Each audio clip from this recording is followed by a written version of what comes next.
You already know what Stoicism is all about, I'm not gonna waste your time. But following the mainstream Stoic advice will only lead to a fake mastery of your emotions. Because the only way to reach the mastery of your emotions is through letting go. Letting go is the practice of acknowledging your feelings and then allowing yourself to experience them fully, without any filters. This is probably not the sexy and cool answer you expected, but trust me, this is the only right way to do it. Because blindly ignoring your emotions will only lead to you being guided by them from the shadows. Whatever you resist persists. So if you try hard to keep this front up of being an alpha male and stoic and whatnot, ignoring your emotions, the only outcome you will reach is being guided from the shadows by them. But once you let go of that negative feeling that you just stuffed down before, you're free. And this is a great feedback of success with regards to the letting go practice. Because after you let go of something, you will feel huge relief and freedom. And it's a beautiful feeling, honestly. Living with this stoic mindset is just like trying to swim with an anchor attached to your body. Like, let go of the damn anchor and just swim. Doesn't that make sense? So this is your mission from now on. Whenever you feel a negative emotion persisting, knocking at your door, just embrace it. Take a step back, get out of the mind, get into your body, and breathe into it. Face it with bravery. And sit with it, because it's gonna pass in a couple of seconds. If you stuff it down, it's only gonna keep haunting you and haunting you and haunting you. Like, imagine this is you, and this is an emotion, a negative emotion coming towards you, and it's coming, it's coming, it's coming, and then when you feel it too closely, you put a shield up. And then when the shield is up, the emotion, it won't pass through the shield, but it will keep trying to pass. And it might as well keep trying forever, until you take the shield down and you allow it to come to you, and then it dissipates, and it leaves as it's meant to do.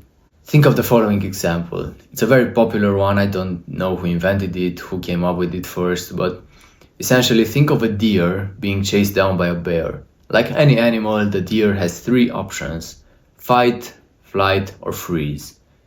The deer is cornered down, and these two options are narrowed down to freezing. The deer loses control of his body, falls down, heart's beating extremely fast.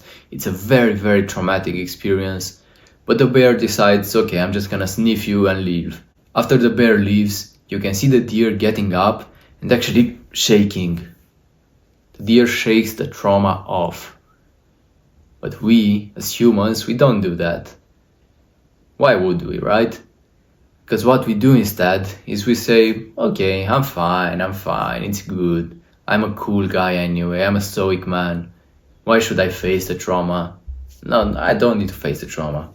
Get down there, trauma. And just like that, we get tenser and tenser and tenser. And we put more constraints on top of ourselves and more trauma and more trauma. And this trauma guides us. Because research shows that trauma is stored in the muscle tissue in a weird way. But you can actually release it through letting go. Because letting go can also heal earlier trauma from your life. So it doesn't have to be just a fresh trauma like the deer. You can go back and heal trauma that was generated when you were 7 years old maybe. Through letting go, right here, right now. There is no constraint. So how do you do that? Well, you do that through mindfulness-based meditation, which, unlike the mainstream meditation advice where you have to focus on your breath or on some sounds or whatnot, here what we want you to do is focus on how the present moment feels. What are the emotions that the subconscious generates? But most likely your subconscious won't automatically generate feelings, but you have to trigger it somehow. And also, when you're triggered, that's the best way to let go, because something from the subconscious has been sent up to the conscious. And you can grasp it, feel it, dissipate it. But you can also manually trigger this through the recurring wise technique, which I spoke about in a previous video. The idea is that you want to pick a situation in your life where you feel anxiety, or maybe just feel some uncomfortability in. And you should not feel that uncomfortability, like for example, presenting something in front of the classroom. And what you want to do is ask yourself, why do I feel the way I feel? Why is this scary? And just go deeper and deeper and deeper. I feel anxiousness when I'm presenting my project in front of my classroom. Okay, why is that scary? Well, because if I'm making a mistake, they're gonna remember it. Okay, why is that scary? Just go deeper and deeper and deeper until you reach a point where you really feel like you can't go any deeper. Beware of the resistance though, because you might just stay at one level. I have anxiety presenting this project. Okay, why? Well, because presenting the project is scary. Okay, why? Well, because when I'm presenting the project, I feel my heart beating. Like that's just staying on the surface. Go deeper and find the root and let go of it. Now, the last point I want to make here is that you will never let go of everything. There will always be something to let go of. But the pursuit is 100% worth it. Undoubtedly. Because if you stay consistent on it, you can experience noticeable changes in 2 weeks. And what do I mean by consistent is do the practice 3 times per week maybe. And also take some time for it. It might take you up to 1 hour. It depends.